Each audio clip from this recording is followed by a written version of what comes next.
Hello everyone, it is I, the Grim Reaper. Yeah, I'm just kidding. It is I, Waning Moonlight.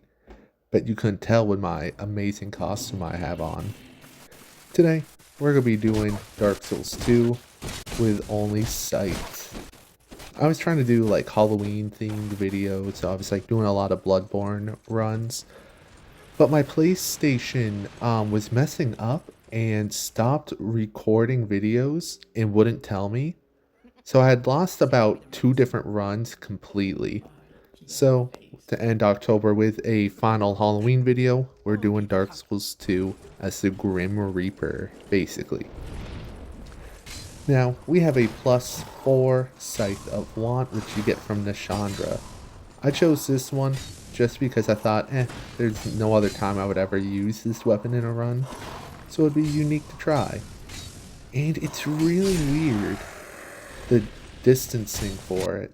If you're right up against an enemy, it does less damage, but if you're like a step away, you do more. But when you swing, you step closer, so then like in the middle of a combo, you start doing less damage. It's just really weird. But that doesn't stop us from taking down our first 2 bosses. Now we take down these bosses, so Melenta, or whatever the merchant's name is, will move here to Majula, which means we have infinite life gems. But with that, we can now take the plunge, so we can go after the rotten in the gutter.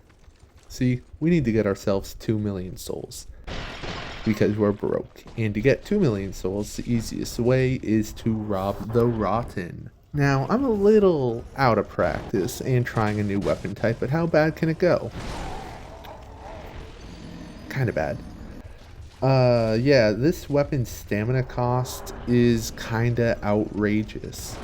I mean, you think it's a dex-focused weapon, but it's also a big weapon that does decent damage. So, I don't know, like, I felt like this weapon did not do enough damage to justify the stamina cost. And it also doesn't help we're fighting a boss that's resistant to dark damage, and our scythe does physical and dark. So he's like not the greatest target for it. But anyways, I have brought with us about like 16 bonfire aesthetics, and we're not going to need them all. We're only going to need like 6 of them. During the fights with the rotten, nothing interesting happened except for when my controller disconnected and I barely got it back to working in time. And then that was it.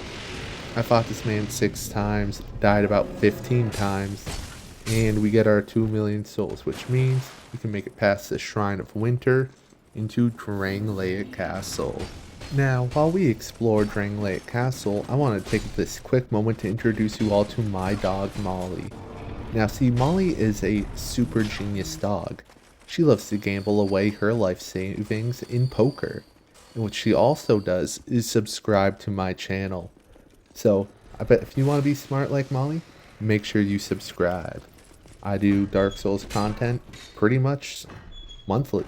3 to 4 videos a month. And, well, I do shorts daily. And also some other games too. So, make sure you check that out.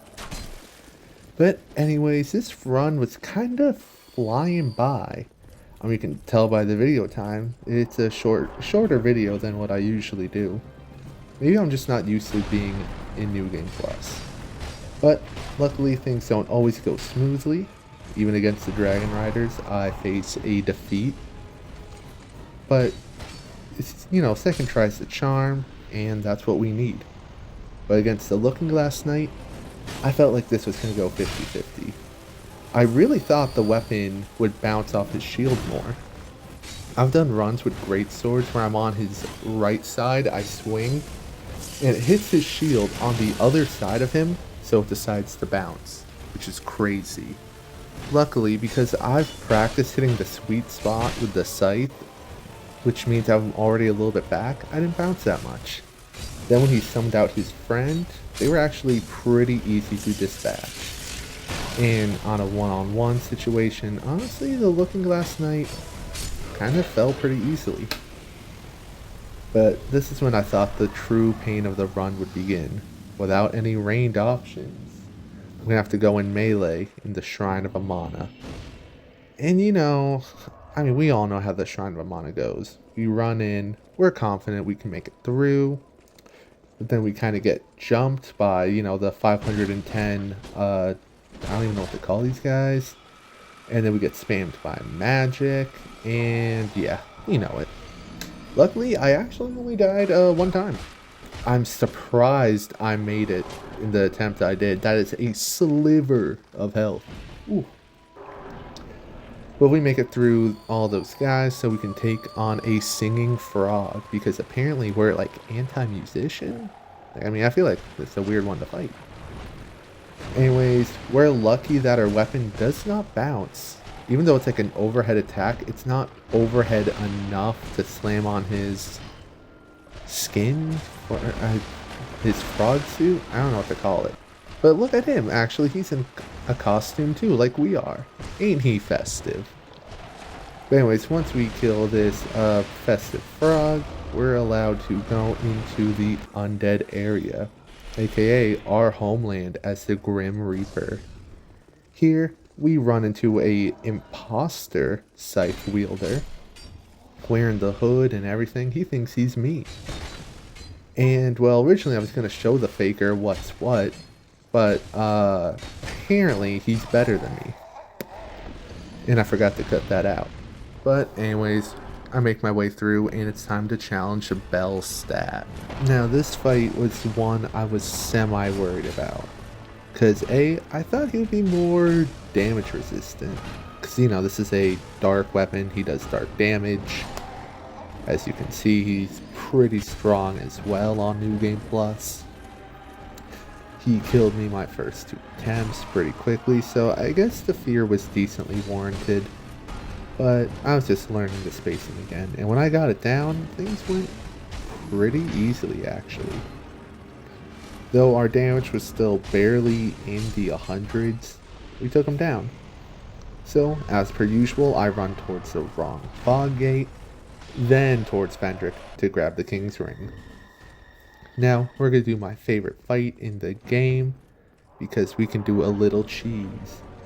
We just gotta stand in this unsuspecting corner, wait a little bit, and we wait for them to come at us. There we go. And then they fall to their death. And now that they're dead, I can 1v1 the defender. And I want to take this moment, because I kind of wanted to extend the length of this video at least a little bit, because I felt like it was going fast, and ask what happened to TV. I know this is random, but like a couple years ago, like I just finished Supernatural. That show was like 15 seasons, 20 episodes a pop, 40-minute episodes. And they would make a season like every year. Now we get like Stranger Things, that's like a season every like 3 years. It's like 8 episodes. You know, it's not the same. Like, does anyone know what happened to TV? And also, let me know down below what your favorite TV show is. Having just finished Supernatural, that's my personal favorite right now. But anyways, now we're in Aldia's Keep, and we get to take on the Guardian Dragon. Luckily, apparently, bro's pretty weak to dark damage. So, we kind of shred his health bar pretty well.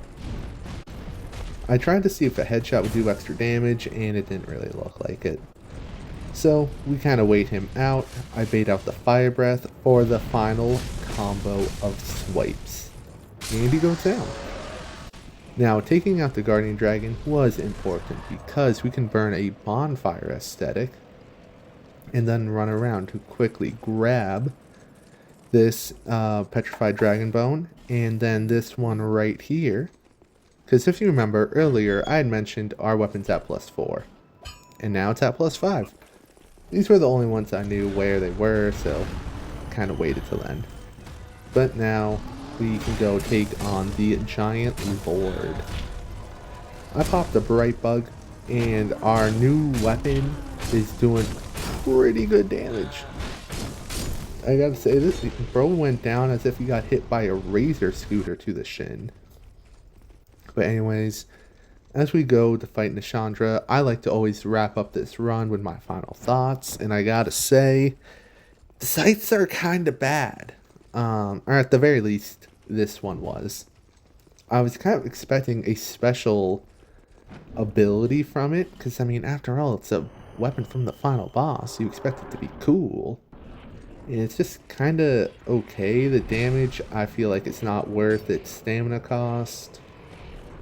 And it's got a few bosses it's not that strong against. I don't know. Maybe I just ain't used to the weapon, but I didn't think it was that good. However, I can't lie, this run went a lot faster than I thought it would. It's been a long time since I did a run on New Game Plus, so wasn't too bad. Now, fighting Nishandra, my worries of damage were back again as they were for Bellstaff, because obviously it's her weapon.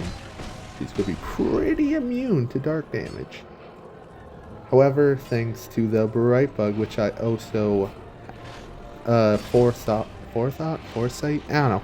Point is, I had that thing prepared because I knew this was going to be a bit of an uphill battle. And with that, we were doing pretty good damage. And then bada bing, bada boom. Run is done. We are gone.